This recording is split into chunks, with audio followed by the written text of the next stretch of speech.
Good evening. Welcome. Welcome everyone to Vanderbilt University for our inaugural fall lecture on modern conflict and emerging threats. On behalf of your two hosts for tonight's lecture, Vanderbilt's Institute of National Security and Dialogue Vanderbilt, we are thrilled to see this extraordinary turnout. Thank you so much for coming. I'm Doug Adams, Executive Director of the Institute of National Security and the Daniel F. Flowers Professor of Engineering. Tonight, I have the honor of welcoming you to lecture and introducing you to our special guest speaker and moderator for this fireside discussion on character in leadership. But first, I want to tell you about two outstanding organizations who are hosting this event tonight. Dialogue Vanderbilt is a campus-wide initiative advancing the university's enduring commitment to constructive and civil discourse by putting into practice the two key pillars of Vanderbilt's approach to free expression: open forums and civil discourse. Vanderbilt's transformative education supports our students' development of strong dialogue habits, equipping Vanderbilt graduates to thrive in complexity, connect across differences, and lead with courage and clarity, preparing them to succeed and drive meaningful impact in their careers and as leaders beyond our campus. The Institute of National Security is developing the next generation of national security professionals with the technical capabilities, policy background, and critical thinking skills to solve our nation's toughest challenges.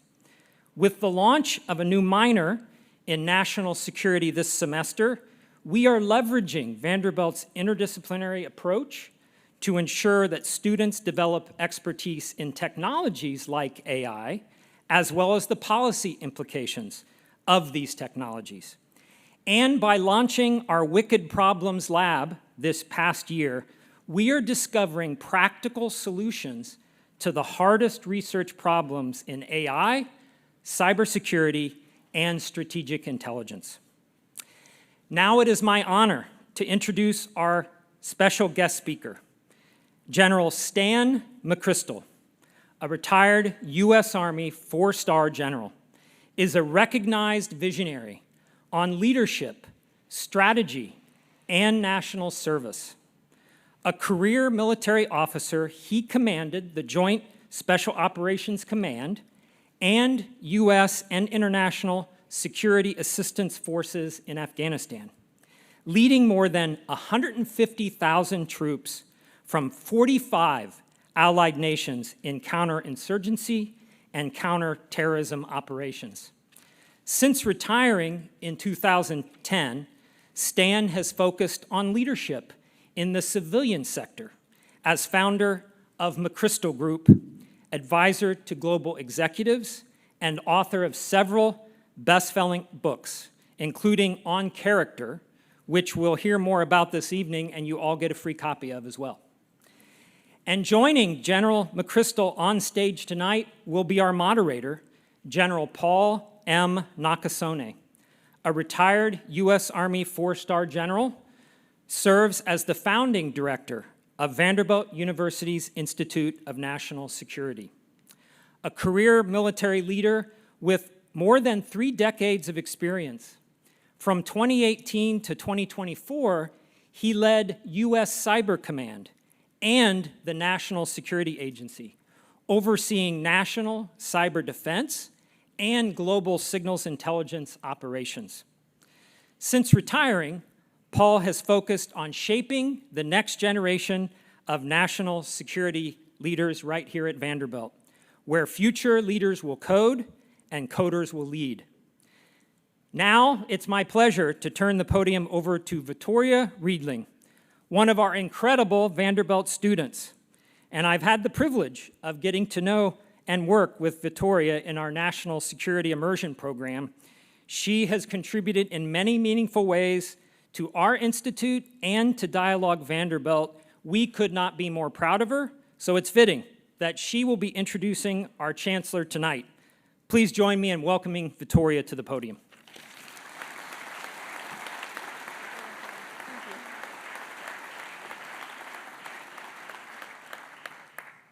Good evening, everyone, and welcome. My name is Victoria Riedling, and as Dr. Adams mentioned, I'm a student at Vanderbilt University, a student advisor for Dialogue Vanderbilt, and a member of the Institute of National Security's Immersion Cohort. It is my honor to open tonight's event and welcome you to the inaugural lection of the series of Modern Conflict and Emerging Threats. Tonight's event reflects the intersection of two events I care deeply about: fostering civil discourse and addressing the urgent challenges of modern conflict. By combining these conversations, we confront our nation's most pressing issues and reflect on the leadership and character required to address them. Co-hosted by Dialogue Vanderbilt and the Institute of National Security, this lecture series will feature distinguished leaders whose perspective will deepen our understanding and inspire thoughtful engagement across campus.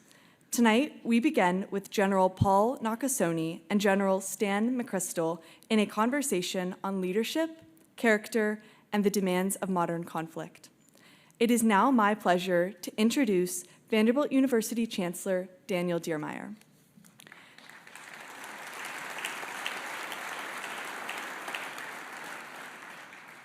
An internationally renowned political scientist, management scholar, and visionary leader, Diermeier is Vanderbilt's 9th chancellor. Since 2020, Chancellor Diermeier has led a number of ambitious initiatives to increase Vanderbilt's impact and reach and to expand its global presence and reputation. A nationally recognized leader in free expression and civil discourse, he drives efforts to create a culture of radical collaboration, open dialogue, and personal growth that embraces wide-ranging viewpoints so Vanderbilt students and faculty can realize their position and lead in a complex, ever-changing world. Please join me in welcoming Chancellor Diermeier.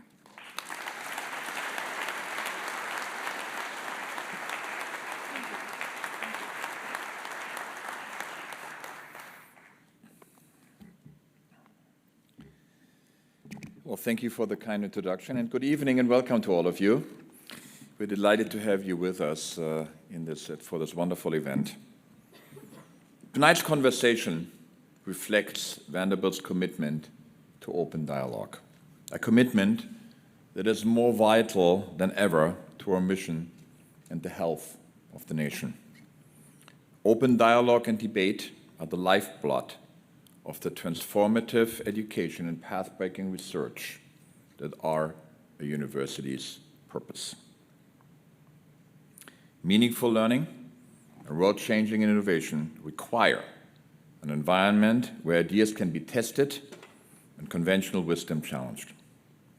The state of dialogue and free expression on our campuses is not just an academic matter. It is vital to the well-being of our nation. With shouting matches and now even violence replacing thoughtful debate nearly everywhere else, universities must be the last best place where students can learn to converse, cooperate, and coexist with people who see the world differently. Dialogue Vanderbilt provides our students with opportunities to develop their dialogue and debate skills. It's collaborating with other universities to promote open and respectful discourse across higher education, and it's working with independent high schools to ensure that their students arrive at college prepared to engage in conversations on challenging subjects. Last week, I could not have been more proud of the character shown by our students in the aftermath of the horrible killing of Charlie Kirk. As the usual political fault lines were rupturing elsewhere, our college Democrats and our college Republicans came together to issue a joint statement decrying this heinous act and affirming civil dialogue as the cornerstone of democracy. Other students joined together in a peaceful vigil, and still others respectfully discussed the incident in their class, including our course exploring debates over free speech and controversial topics entitled Free Speech and Dangerous Ideas. It was a proud moment in a dark hour. Tonight, General McChrystal will speak about the importance of character in a time when we are repeatedly compelled to reflect on what character means in our leaders and in ourselves. A time when the stakes at home and abroad are high, and when polarized politics might tempt us to ignore our better angels. For in a world defined by uncertainty, conflict, and rapid change, we need leaders who not only have sharp minds, but strong character, including the capacity to hear and bridge differing viewpoints in pursuit of common purpose. We need leaders grounded in courage, values, and a commitment to the greater good. General McChrystal has exemplified these values throughout his remarkable and distinguished career. We are honored to welcome him to Vanderbilt under the imprimatur of our Vanderbilt Institute of National Security. And we are fortunate to have such a skilled interlocutor in General Nakasone, who also knows something about character, leadership, and marshaling divergent viewpoints in common purpose. We're grateful to all of you joining us tonight. Thank you very much and enjoy the conversation. Every once in a while, someone will tell me, you can read about character, you can think about character, but I don't have time now. Before too long, I'm going to be buried. And if I'm lucky, I'll be buried in Arlington National Cemetery. And my life will be put on 11 lines on a marble headstone, the same as everyone else's marble headstone. And so if I stop back and say, so what mattered? It's not how much money I made, it's not how much rank I got, it's not even material things that I might have accumulated. At the end of the day, it's who I was to other people, who I was to myself. And so if it gets that starkly simple, then how can we not have time to think about our character? Because that's the one thing that matters, and it's the one thing that endures.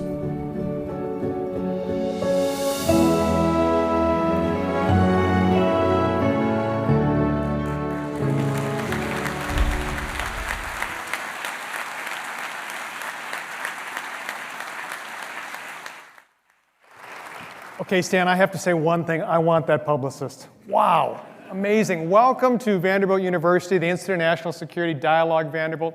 We are thrilled to have you in Nashville. It's really, really nice to see you again, Stan. Well, I'm honored to be here, and particularly honored to have an old friend interview me, which is a trick to get a good interview. And I'd also like to note that this is the inaugural event of these talks. So for at least a few months, I will be the best you ever had. I intend to have that tattooed on my forearm, and then after next spring, when that's replaced, I'll wear long sleeves. Fair enough. Okay, so in software terms, we could characterize your life as Stan McChrystal 1.0 and Stan McChrystal 2.0. Can you share with the audience a little bit about 1.0 and then perhaps the inflection point to get to 2.0? Yeah, for sure. My mother was from Tennessee, raised in Chattanooga. She married an Army officer right at the end of World War II. His father had been a soldier. And so as I was a child, I was raised in an Army family. My father went to Korea and then Vietnam multiple times. My 4 brothers all went to the Army. My sister married a soldier. When I got married, I married the daughter of a career soldier. Her 3 brothers are soldiers. Her sisters, you get it, right? So 1.0 for me, starting at age 17, I entered West Point. And all I wanted to do was be my father. I wanted to be an infantry soldier. And so that was my direction. I got to West Point in the summer of 1972. West Point was not very popular near the end of the Vietnam War, so it statistically is the easiest year in the Academy's entire history to be accepted. So here I am. And I went thinking West Point was a short distraction on my route to a military career. West Point was 170 years old when I arrived. I was 17. We had a power struggle. They won. But I graduated, which amazed my father. My father showed up to graduation, just couldn't believe I was going to get out. But I did. I went into an army that was badly damaged from the Vietnam War. There were problems with integrity. There were problems with professionalism. There was all kinds of issues. And that was a negative in some ways because my first military experiences, I went to the 82nd Airborne Division, the storied heroes of World War II, but it wasn't like that at all in 1977. It was a shadow of its former self. But the soldiers were still good people. And so I was fortunate enough through my career to watch the Army get better and better as it repaired itself, as it refound values, as it refound professionalism, as it tried new things. I got to watch all of that through a career that was just extraordinarily rewarding. Now, there were good values, mostly good leaders. You know, there's always some exceptions, mostly good experiences. And I go all the way, and then the last more than a decade I spent in special operations and counterterrorism, some unique operational experiences. But then at 34 years into my service, I'm now a senior officer. I'm commanding in Afghanistan, and a Rolling Stone magazine article comes out. And the title of the article was The Runaway General, which isn't good. It created a political firestorm. Now, I didn't think the article was accurate or fair, but it doesn't matter.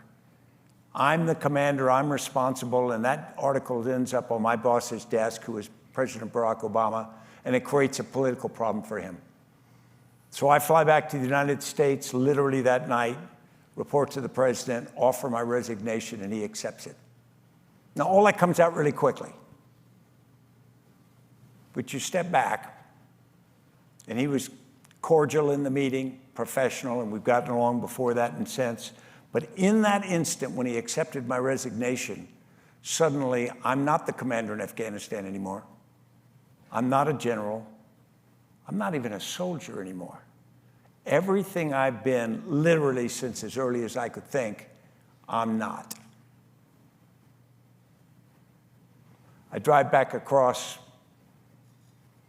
Washington, D.C. to Fort McNair, where my wife Annie was living, and I'd been gone 6 of the last 7 years in combat. Obviously, I'd flown all night to this meeting, and then I go, and I arrive in the quarters, and I tell Annie, she walks into the entryway, and I said, it's over. The president accepted my resignation. And she looked at me, and she goes, good. We've always been happy, and we'll always be happy. I didn't realize in that moment, but that was the end of 1.0. 1.0 had been amazing. I still look back at it with fondness, the things I got to do, the people I got to build relationships with, the contributions I think I made, and also the failures that I existed. But that reset in a moment. I wasn't sure it was resetting the computer as much as maybe turning it off. But I was fortunate it didn't do that. And then 2.0 started June 2010. And I had a decision to make. And Annie had sort of just made it for us. The decision was that we're not going to rejudicate what happens. We're not going to cry about it. We're not going to dwell on it. We're going to live forward. And that's what I did. And so we started a business. I started teaching at Yale. I started doing a number of boards and things like that. And I was approached to write my memoirs. And someone said, we want you to write your memoirs. And I said, no, not interested. And they said, you have a debt to history. I said, don't have a debt to history. They said, we'll give you money. I said, okay. Let's write these memoirs. But that gave me the opportunity. And I have a funny place in the U.S. military right now as a retired guy. When someone gets in trouble or stumbles, they send them to me, which is kind of strange, but they do. And I live in Alexandria, Virginia. And what I tell everybody is, you can't change the past. You can only affect the future. And so what I've tried to do is be a person that if someone had a negative opinion through that article and they meet me, they go, wow, that doesn't seem to fit. Or if they had believed in me before, they are reassured that their faith before was well placed. And that's a pretty simple metric. But it's been just this extraordinary set of neat experiences, things I've learned, people I've met, like here. Yeah, so I mean, Stan, I would say this is book number 5, and for those that have read your 4 previous books, this is much different. I mean, this is something that when I read it, I was like, wow, he is so introspective. How did you get to the point that you wanted to write on this? I mean, what motivated you to do this? 15 years, I guess, has passed since 15. 1.0, but what kind of drove you towards this type of book? Yeah, wasn't going to write any book. And Annie and I like to read, so we sit in our living room and we both read, and about every 20 minutes or so, we'll interrupt each other with just some idea. And I would interrupt her with these great ideas about how the world ought to work. And she'd smile and shake her head. She's right there. And then at one point she says, stop telling me, write them down. And that was to shut me up. So I started writing these essays. 800 to 1,000 words. And when you write an essay on any issue, it's interesting because in my case, if you'd asked me my opinion, I'd say this. But if you force me to write it, then I have to have an argument with myself. It has to make sense in writing. And I found it dialed in my thinking. And as I started producing these things, suddenly I realized they have a common theme. Now, the original title of the book was going to be What I Think About the Things I Think About, which I thought was brilliant. Annie didn't like it. Publisher thought it was stupid. And then they started to all make clear to me that they intersected. There's a gentleman in the crowd here tonight named Jeff Goins who became my partner in writing the book. And he became a thought partner. He became a deep friend. He's the person who challenged my thinking. And as we did this, we realized this is about character, because that's what I'm thinking about. That's what I think is most important. At the end of, I'm 71 now. There's a lot more behind me than in front. And I realize now the thing that always mattered most was character. Sometimes you sort of put it in the back because you're busy with what you're doing right now and what seems important. But in retrospect, in every case, character is what mattered. And I think going forward, that's what matters. And so this book was a labor of... So we're at an academic institute. We have to ask the question, on character, choices that define a life. How do you define character? And how should we be thinking about character as we consider it? Yeah. First off, we need to talk about this a lot more. We're embarrassed to talk about character a little bit, or we're hesitant to, because we're afraid we're judging other people or they're judging us. First is, character is the essence of who we are. I think it was Tom Paine who said reputation is what people think of us. Character is what gods and angels know of us. Character, as Paul described it to me earlier today, is what we do in the dark. It's the essence of who we are. But the important thing about it, character is measured by what we do, not by what we say or what we write. Because we can put up all kinds of smoke screens. We can even believe them. But at the end of the day, if your behavior doesn't match that. So I was trained as an engineer. I'm not a good engineer. Don't go over any bridge I made. But so I put it into a mathematical equation. And I think it's pretty straightforward. I think character is the product of two things. It's our convictions, our deeply held beliefs. Not those things that are superficial, someone tell us and we just accept. But the things we've pressure tested. The things we're willing to live to or die for. But the other part of the equation is our discipline, our willingness to live up to them. Because you can have all the great values and convictions in the world, but if you don't have the discipline and courage to live up to them, they equal nothing, because anything times zero is zero. And so I think the discipline part is something that we have to have internally, but I also think it's a societal function as well. I think there are norms and things that help us be better. So you've challenged Jon Stewart, Stephen Colbert to have a national discussion on character. Have they taken you up on it? Well, everybody's helping a little, but I wish everyone in this room, I don't think it should occur at the highest levels. I don't think it should occur at the national leadership level. I think it should occur around dinner tables, in churches, in classrooms, on teams. Because at the end of the day, we get to decide what character is for ourselves and for our organizations, for our nations. That's the great thing about it. Nobody controls that. We have control over it. And if we don't take control over it, somebody else defines it for us. And if we get lazy, if we let pundits or social media or other things sort of tell us what character is, we're just stepping back from something that we necessarily own. Does that concern you today? Does that concern you as you take a look at social media or pundits or others that are joining in this discussion in terms of who you should be, what you should think, those type of things? I think, absolutely. I think social media is something that's more powerful than the human race is able to deal with. We're not ready for it yet.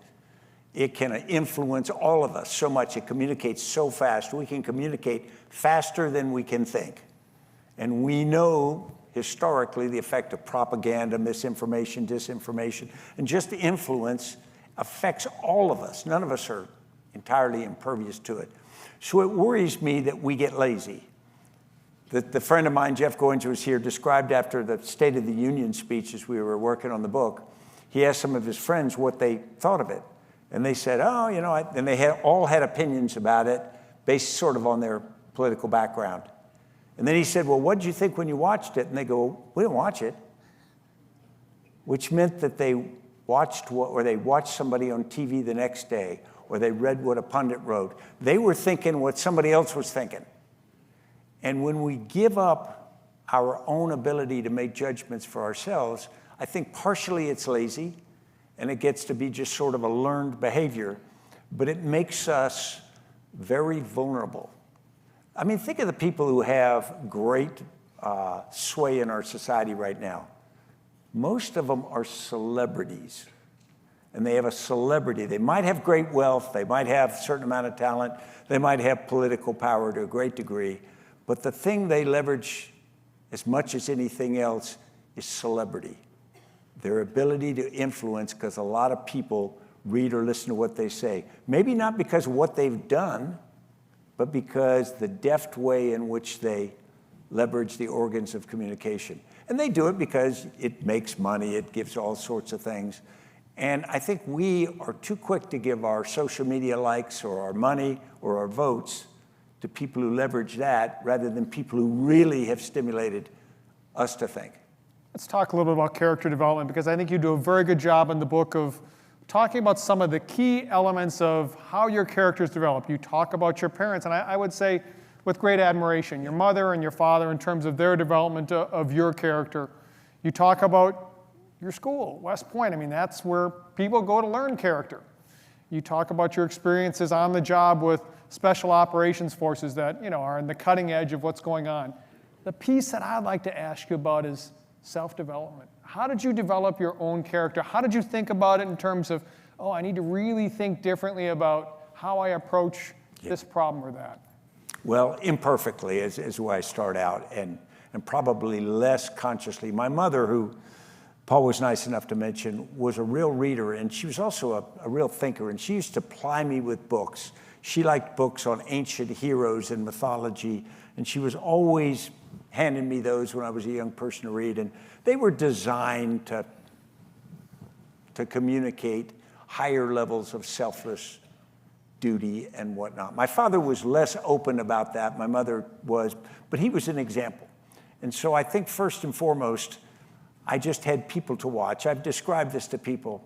My parents were married for 25 years before my mom died suddenly when she was 45, and I never once saw either of them do anything wrong. And I never saw them take a parking place they shouldn't. I never saw them keep change that was incorrect from a person. I never saw them with a wink and a nod say, hey, we're going to cut the line, and do. Never once.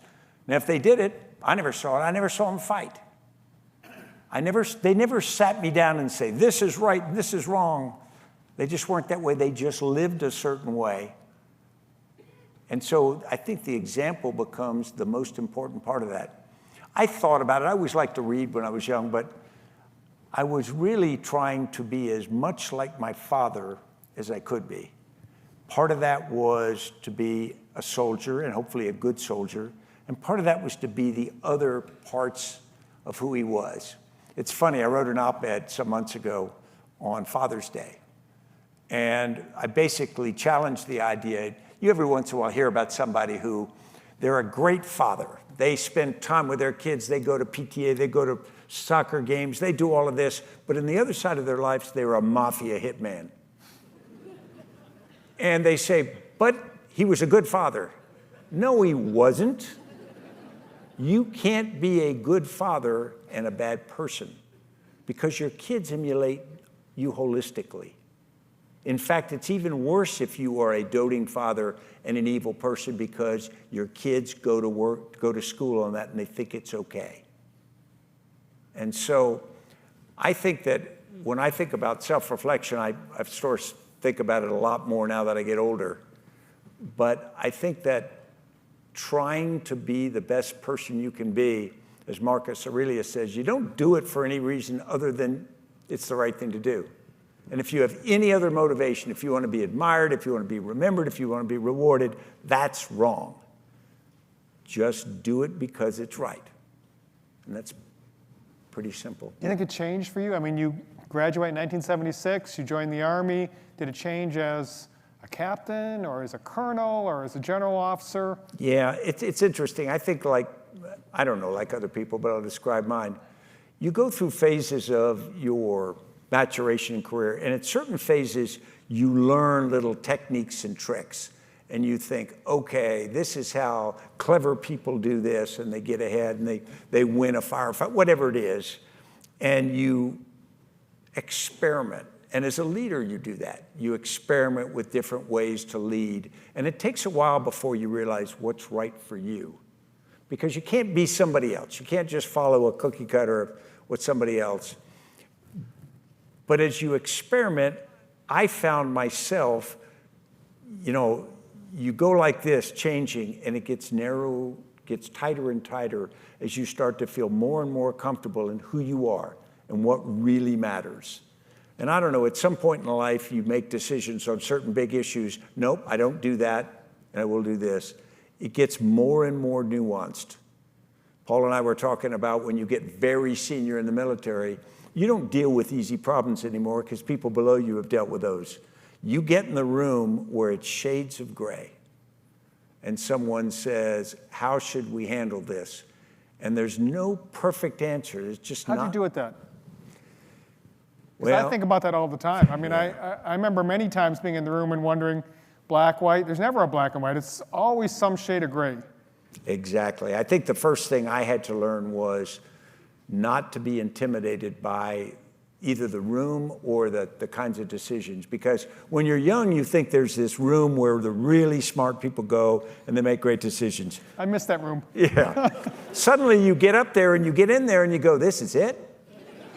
Oh my God. So the first thing you have to do is stop being intimidated and stop feeling like an imposter. I remember the first time I went in the Oval Office, you're kind of intimidated. And there's some people in there, Paul would know this, they work up there and they're trying to show you how nonchalant they are.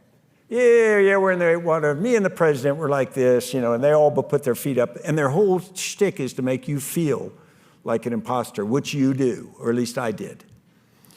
And then you get in the moment where very difficult decisions are being considered, and somebody looks to you, General Nakasone, General McChrystal, okay, what do you think?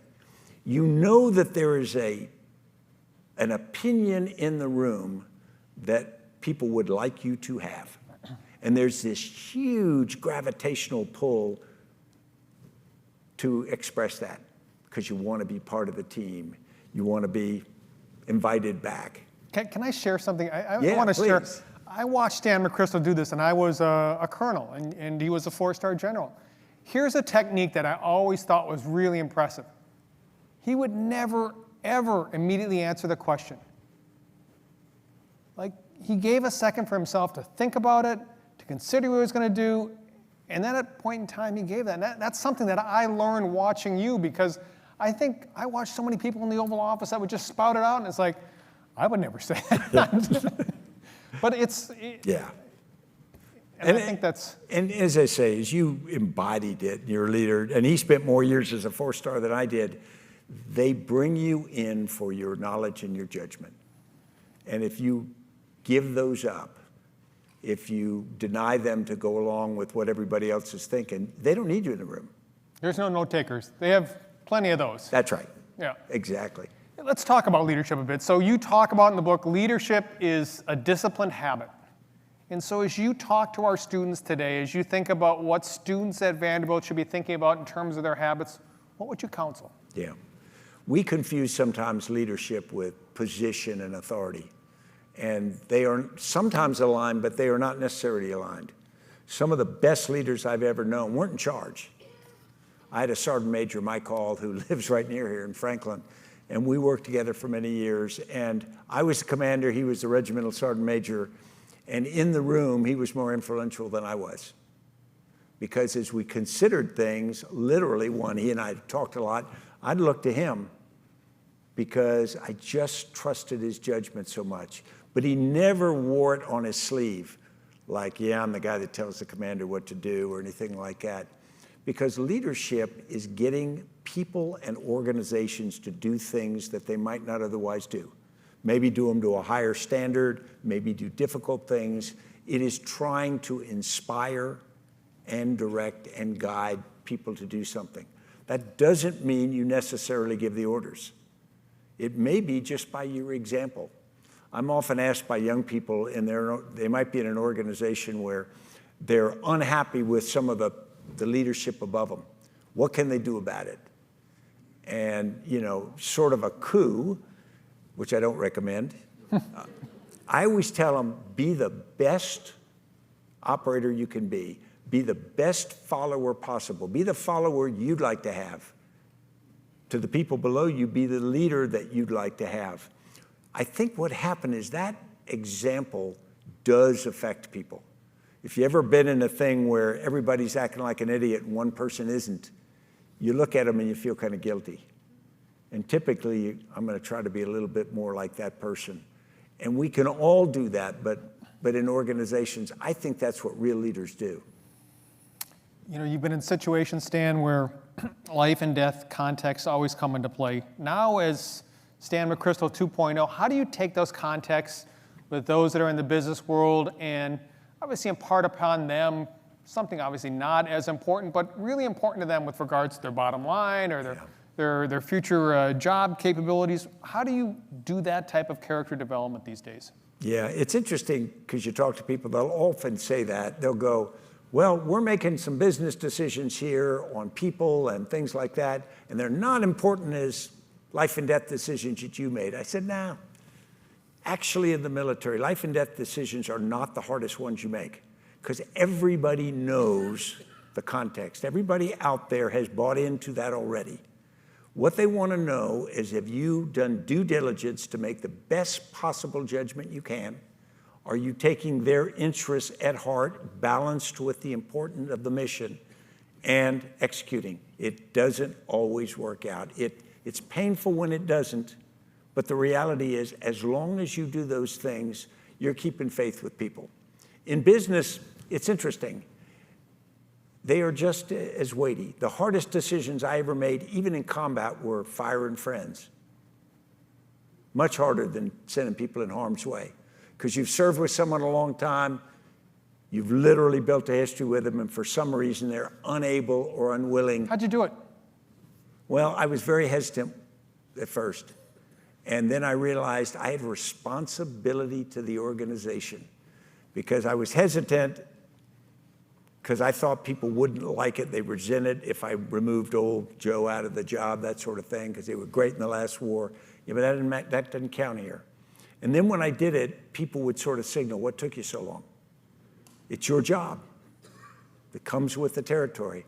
And you just look people in the eye and you have to make the hard call. Now, you should have conversations before. Nobody should be surprised when they are moved out of a job. They shouldn't be shocked. There should have been a conversation that says, hey, we're not getting what we need. But the reality is you can't pull your punches, and you always know before you do it. You know, people come to me now and they say, well, I've got this person that's not doing well. I said, what are you gonna do? They said, I'm gonna give them 90 days. And I said, okay, what could they do differently in 90 days that would change your opinion? And they usually go, nothing. I said, you've already decided, you're just kicking the can. You're avoiding the hard conversation. So I just think you have to make tough calls. So when you have discussions with business leaders today, what surprises them the most when you give them counsel? I'm pretty direct. How do they take it? Varies. Yeah, and I'm not that good at being direct.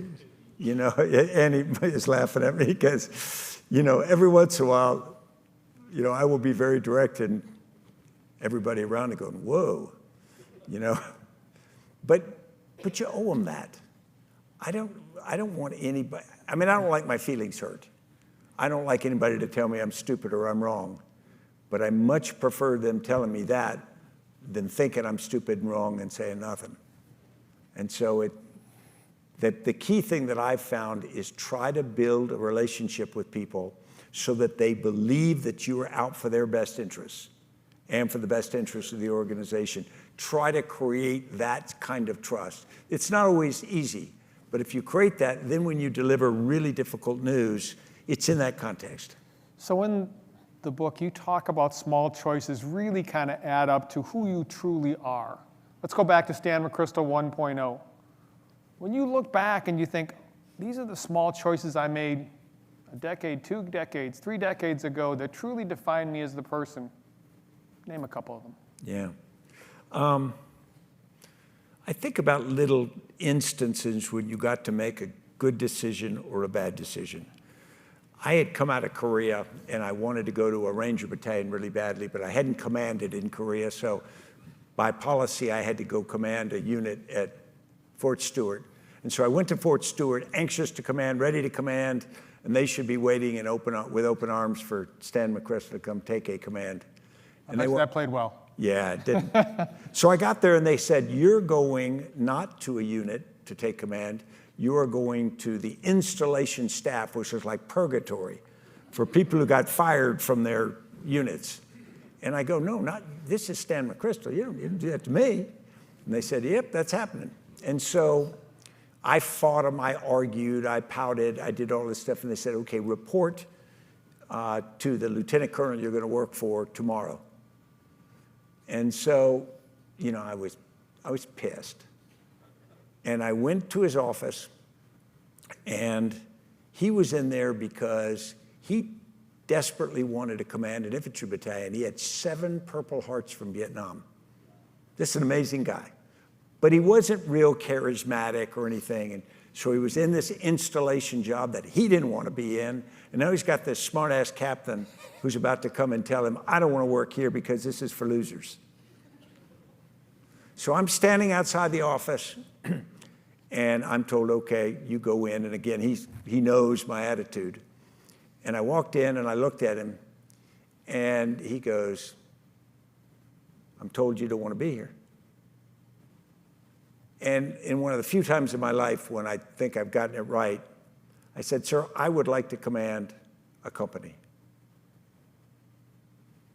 But I work for you as of right now, and I am going to work as hard as I possibly can.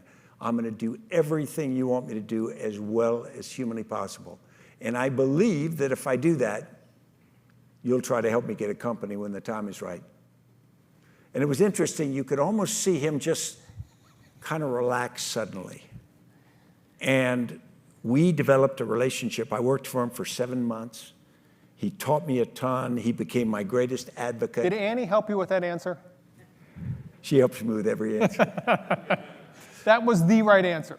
It was the right answer, and it was instinct because in a moment I was able to put myself in his position. Yeah.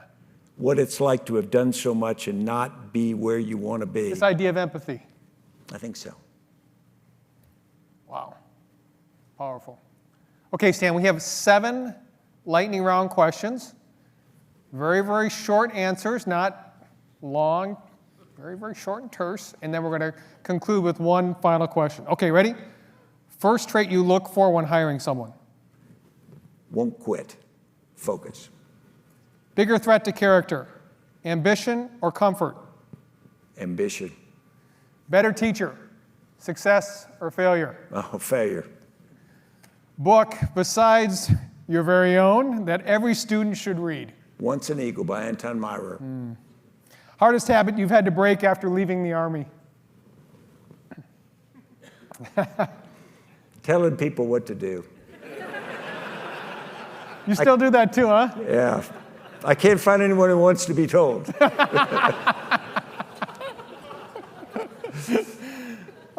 Leader from history you'd most like to have dinner with and maybe steal some ideas from? John Buford, Brigadier General, U.S. Cavalry, hero of the first day of the Battle of Gettysburg. Coffee or push-ups first thing in the morning? Push-ups. Things haven't changed, Stan. Okay, last question tonight. What one message about leadership and character would you like our students to carry forward? Yeah. We have to have a view. We can't be neutral on character. We have to decide what we think good character is and not define it narrowly. Not say this is the thing, the checklist of having good character. But we have to have a view. I think we're too passive, particularly my generation. We need to be willing to exemplify and tell people what we think good character is. How can they possibly adopt that if we can't describe it? And I think we need to step up as a nation to do that. So I feel a bit like Oprah tonight. Everyone gets a book that came tonight. Compliments of the Institute of National Security. But more importantly, thank you very much for spending time with us tonight, talking about something that I think we believe wholeheartedly is so important to everyone, your character. Thanks a lot. Great job. Fantastic. That was great. Best